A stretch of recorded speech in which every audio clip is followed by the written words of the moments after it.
Today, I'm teaching you the difference between the signs for hurt and the sign for pain. They are similar, but pay attention to the details.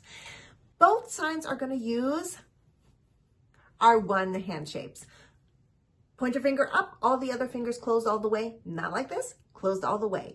For pain, you're going to circle the fingers towards each other with the palms facing your body. Pain. You can also twist these fingers, but it needs to be more than once. A repeated twisting.